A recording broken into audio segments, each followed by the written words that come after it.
মায়েরাই দেখবে যতই নিজেদের শরীর খারাপ হোক না, ছেলে মেয়ের শরীর খারাপের কথা শুনে না যেইখানেই থাকি না কেন ছুটে চলে যেতে ইচ্ছা করে। কালকে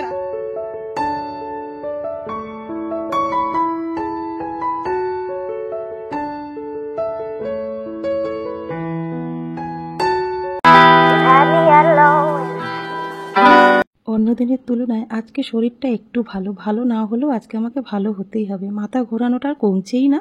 ওটা প্রেশারটা চেক করতে যাব বলে ডাক্তারখানায় যাবো করে যাওয়াই হচ্ছে না। কিন্তু আজকে দেখো রেডি হয়ে নিচ্ছে, আজকে ওখানে আমাকে যেতেই হবে। সংসারের প্রতি দায়িত্ব কর্তব্য, ছেলে মেয়ের প্রতি দায়িত্ব কর্তব্য পালন করতে করতে নিজের শরীরের দিকে তাকাতে সময়ই পাই না, জানো তো।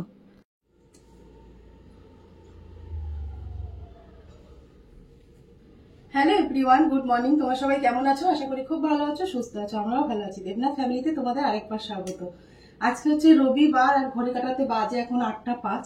তো এখন থেকেই ব্লগটা শুরু করলাম তোমাদের সাথে নিয়ে, সঙ্গে নিয়ে। আর আজকে দেখেছো একদম রেডি হয়ে নিয়ে কিন্তু ব্লগটা শুরু করলাম। মনটা ভীষণ খারাপ, জানো তো। যাচ্ছি একটুখানি তাড়াহুড়া করে মেয়ের বাড়িতে যাচ্ছি। কালকে হঠাৎ খবর এসে মেয়েরা মানে পুজো শোনার ভীষণ শরীর খারাপ।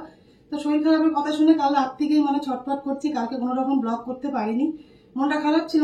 অনেকদিন ধরেই জ্বরটা ছিল, মানে কালকে খুব বাড়াবাড়ি হয়েছে। মেয়ের তো মানে উঠতেই পারছে না, ফোনে কথাই বলতে পারছে না। ওর মাসি শাশুড়ি সারাক্ষণ জলপট্টি দিয়ে গেছে। ডাক্তার দেখিয়ে এসে সকালবেলা, কিন্তু জ্বরটা একদম নামছে না। তাই জন্য চুপ করে থাকতে পারলাম না, এখন এই দৌড়াচ্ছি 8:30 ট্রেনটা ধরবো বলে। চলো সবটাই তোমাদের সাথে শেয়ার করবো। চলো যতটা পারবো তোমাদের সাথে শেয়ার করবো আজকের এই ব্লগটা। মানে সুখ দুঃখ ভালো মন্দ সবটা নিয়েই তো তোমাদের সাথে সবকিছু শেয়ার করি। তো এইগুলো বা বাকি থাকে কেন বলো। তা চলো কোনো রকম একটু স্নান টান করে ঘরের কাজ সারে পুজোটা দিয়ে নিয়েছি। একটু লিকার চা করেছি, একটু খেয়েই বেরিয়ে যাবো। পুজো দেওয়া হয়ে গেছে। আজকে ফুলটা বারণ, তো আজকে সোমবার সব পুজোর বাজার করতে হবে। তো চলো বেরিয়ে পড়েছি। রাস্তা পুরো ফাঁকা। চলো 8:30 ট্রেনটা ধরলে না তো তাড়াতাড়ি তাহলে যেতে পারবো, আর মেয়েটার সাথে অনেক সময়ও কাটাতে পারবো। আবার তো বিকালে চলে আসতে হবে। আমার তো সব দিকেই জ্বালা। ছেলের জন্য টিফিন বানাতে হবে, ভোরবেলা উঠে থাকলে তো সে উপায় নেই, জানো তো। মেয়েকেও দেখতে হয়, ছেলেকেও দেখতে হয়, দুদিকে ব্যালেন্স করে চলতে হয় আর কি। নিজের শরীর খারাপটা কে আর মনে করিও না, আর করতেও চাই না। ছেলে মেয়ের উপরে আর কিছু হয় বলো তো। মায়েরাই দেখবে যতই নিজেদের শরীর খারাপ হোক না, ছেলে মেয়ের শরীর খারাপের কথা শুনে না যেইখানেই থাকি না কেন ছুটে চলে যেতে ইচ্ছা করে। কালকে রাতে ইচ্ছা করছিল, কিন্তু কালকে কোনো উপায় ছিল না, 9টা বেজে গেছিল। সেই জন্য যাবে বাঘাযতীন মোড় একা একাই যেতে হলো। দেবনাথবাবু বলেছিল যে একসাথে দুজনে যাবো। কেন আমার এত মাথা ঘোরাচ্ছে না, টেনে টেনে উঠতে ভীষণ ভয় লাগে। তা ওর কাজের চাপ, রবিবার দিনকে একটু কাজের চাপ থাকে বলে ওই জন্য সকালবেলাটা যেতে পারলো না। আমি সকাল সকাল বেরিয়ে যাচ্ছি, এত সকালে তো দোকানের কাজ কমপ্লিট করতে পারবে না। ও ঠিকই আসবে, কিন্তু একটু বেলা হবে। পুচু সোনা মেয়ের শরীর খারাপ শুনে যে দেবনাথবাবু আর দোকানে কাজে মন দিতে পারবে না। যতটা পারবে কাজ সামলে ও চলে আসবে। তা দেখো আমি কিন্তু ট্রেন থেকে নেমে ভ্যানে বসেও পড়েছি। আর কি ভালো লাগে না এখান থেকে যেতে, আর এই জায়গাগুলো মানে ভ্যানে করে যেতে যেতে ভাবলাম তোমাদের সাথেও শেয়ার করি। গ্রামের পরিবেশটাই কিন্তু অন্যরকম। তো চলো বাড়ি গিয়ে তোমাদের সাথে কথা হচ্ছে। টাটা দিয়ে দাও, টাটা দিয়ে দাও, টাটা দিয়ে দাও। টাটা। এই তো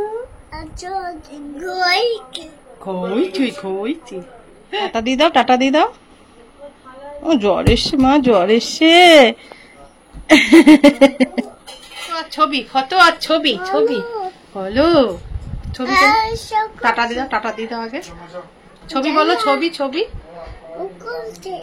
বলো আগে, ছবি বলো। হ্যাঁ খাবার দেবে, দাও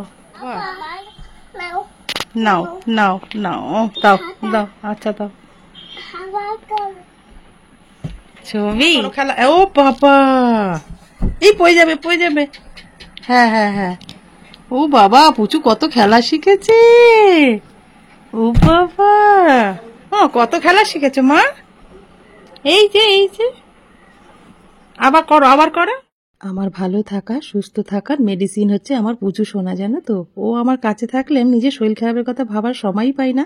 তোমরা বলেছো না কদিনের জন্য ঘুরে আসো, তো একে দেখলেই আমি সুস্থ হয়ে যাই, জানো তো। এই তো দেখি জ্বরটা দেখি এখন আছে না, হালকা জ্বর আছে।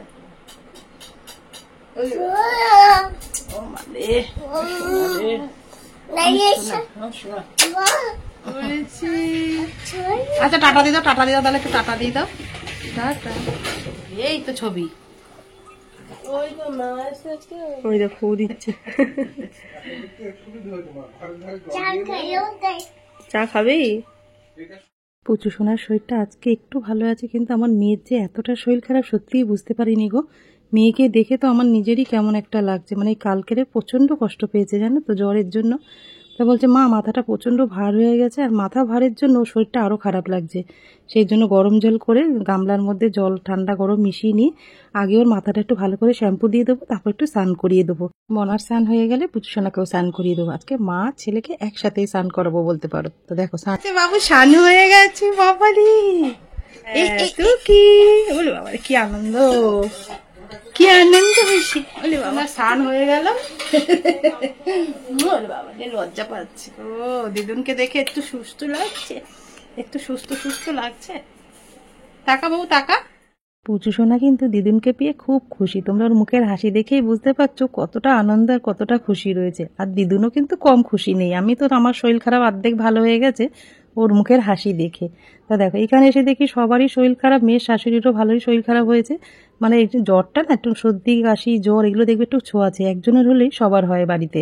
তাই ওই জন্য আমি তো একটু ভালো আছি, তাহলে রান্নাবান্নাগুলো আমিই করে দিই। তাই ওদের রবিবারের দুপুরে রান্নাবান্নাগুলো সমস্তটা আমিই সামলে দিলাম। তোমার জন্য এতক্ষণ বসে বসে দাদুন দাদুন সকালবেলা থেকে একই মানে মালা জপতেই আছে দাদুন। যতবার বলছি দিদুন, কিন্তু আজকে তোমার নাতি আমাকে অনেকবার দিদুন বলে দৌড়ে এসে কোলে জড়িয়ে ধরেছে। হ্যাঁ দেবনাথবাবু দোকান বন্ধ করে আস্তে আস্তে আজকে 12টা বাজিয়ে দিয়েছে। তারপর দেখো এখন কিন্তু বিকেল 4টে। পুচু সোনা কিন্তু খেয়ে দিয়ে একদম লম্বা একটা ঘুম দিয়ে উঠেছে। আর আমাদেরও কিন্তু যাওয়ার সময় হয়ে গেছে। এই সময়টাই ভীষণ কষ্ট হয় জানো তো। আর মেয়ের এত শরীর খারাপ না, রেখে যেতেও ইচ্ছা করছে না। টাটা করো, টাটা ছবি হাসি। বাড়ি চলে, হ্যাঁ বাড়ি চলে। রেখে তো আসতেই হবে। সকালে তোমাদের বললাম যে দুদিকটাই আমাকে সামলাতে হচ্ছে। মা বাবা হওয়া যে কত জ্বালা সত্যি। মানে এদিকে ছেলে রেখে গেছি, ছেলেকে সকালে দুপুরে রান্নাবান্না কিছু করে দিয়ে রেখে যেতে পারিনি। ভীষণ কষ্ট হচ্ছিল, নিজে যখন ভাত খাচ্ছিলাম কি যে কষ্ট হচ্ছিল তোমাদের বলে বোঝাতে পারবো না। তারপরে বাগাজের নেমে পুজোর বাজার করে নিলাম, সোমবার দিনের পুজোর বাজার। দেবনাথবাবু ফুল মিষ্টি নিয়ে নিল, আর আমি একটু ছেলের জন্য খাবার নিলাম। এই মোড়ে থেকে একটু চিকেন প্যাটিস আর একটু কুকিজ নিয়ে নিয়েছি। আগেই বাড়িতে আসলাম, বাড়িতে আসার সময় কালকের সোমবার সমস্ত ঠাকুরের ফুল মিষ্টি সবকিছু এনে রেখেছি, সেগুলো গুছিয়ে রাখবো। রাতে রান্না বান্না করবো। আজকে সারাটা দিন দৌড়ঝাঁপ করে রবিবারটা কাটলো জানো। কাটাতে কিন্তু 8টা 25 যা মেয়ে আর পুজো সোনাকে দেখেছি মনটা ভীষণ খারাপ হয়ে গেছে। এত জ্বর এসছে, মেয়ের দিকে তাকাতেই পারছিলাম, পুরো কালো হয়ে গেছে জানো। কালকে সারাদিন বিছনায় শুয়েছিল, মানে উঠতেই পারিনি এরকম মেয়েকে নিয়ে। কালকে ওরা খুব মানে হ্যাপা সহ্য করেছে। মেয়ের মাসির শাশুড়ি, ওর শাশুড়ি সারাদিন ওর সেবা করতে করতেই কালকে দিন রাত মাথায় জলপট্টি দেওয়া, গা হাত পা টিপে দেওয়া প্রচন্ড করে মেয়েকে। মানে কালকে যেতে পারিনি, মনটা ভীষণ খারাপ ছিল। আজকে আমাকে আর কেউ ধরে রাখতে পারবে না, দেবনাথ আমি দুজনেই ছুটে গেছি। আজকে অনেকটাই একটু দেখলাম ভালো রয়েছে। রান্না বান্না করবো, চলো ঠাকুরের গুলো আগে সব গুছিয়ে নিই। দেবনাথ ঠাকুরের বাসনটা মাজবে, আমি রান্না করতে যাবো।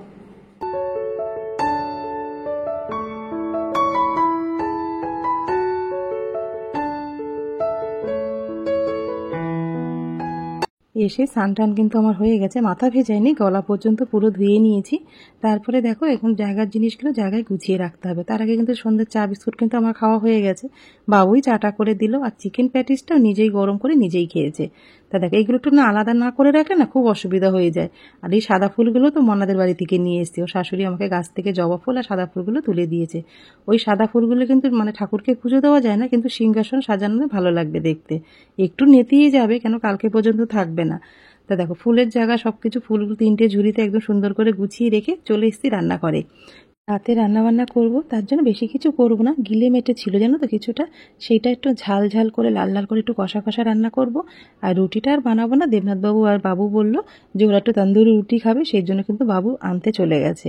তাই জন্য ভাবলাম এটা একটু শুধু রান্না করবো। তার জন্য দেখো সমস্ত কিছু আমি গুছিয়ে নিয়েছি। 3টে মতন পেঁয়াজ, কাঁচা লঙ্কা, রসুন একসাথে কিন্তু আমি চপারে চপ করে নিলাম। চপ করে নিলে না একদম বাটার মতনই হয়ে যায়, অনেকটা মিহি হয়ে যায়, রান্না করতে খুব একটা অসুবিধা হয় না। তারপরে আমি মানে 1.5খানা মতন টমেটো ওর মধ্যে করে নেবো। পেঁয়াজটা করার পরে একসাথে দিলে না খুব জল জল হয়ে যায়, আর পেঁয়াজটা যখন কড়াইতে দেবে না, দেখবে একদম জল ছেড়ে দেবে, ভালো করে ভাজাও হবে না। ওই জন্য দুটো আলাদা আলাদা করে চপারে চপ করে নিলাম। টমেটো আলাদা, পেঁয়াজ, রসুন, কাঁচা লঙ্কা আলাদা।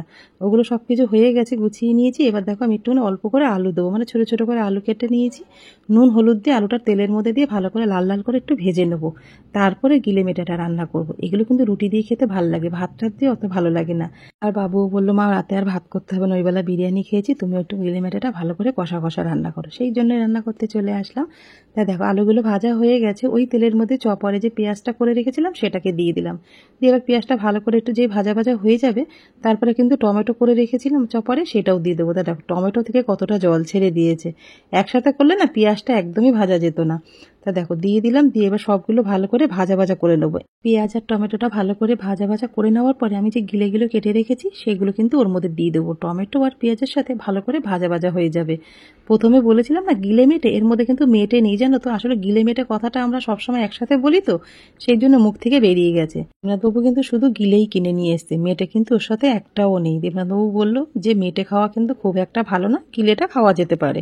তা দেখো গিলেগুলো কিন্তু মানে গোটা গোটা রাখি না, আমি কিন্তু একটু ছোটো ছোটো করে কেটে নিয়েছি। নিয়ে টমেটো আর পেঁয়াজের সাথে ভালো করে ভাজা ভাজা করে নেওয়ার পর আমি কিছু গুঁড়ো মশলা, বাটা মশলা দিয়ে দিলাম। বাটা মশলার মধ্যে রয়েছে আদা, কাঁচা লঙ্কা বাটা, তারপরে হলুদ গুঁড়ো, নুন, জিরের গুঁড়ো, ধনের গুঁড়ো, লঙ্কার গুঁড়ো, যেগুলো আমরা সবসময় ব্যবহার করি রান্নায়, সেই মশলাগুলো দিয়ে দিলাম। এবার মশলার সাথে গিলেটা কিন্তু ভালো মতন কষাতে হবে। সেই সময় না আমি নুন দিইনি, নুনের কথা বলেছিলাম কিন্তু নুনটা দেওয়া হয়নি, এখন কিন্তু আমি নুনটা অ্যাড করে দিলাম।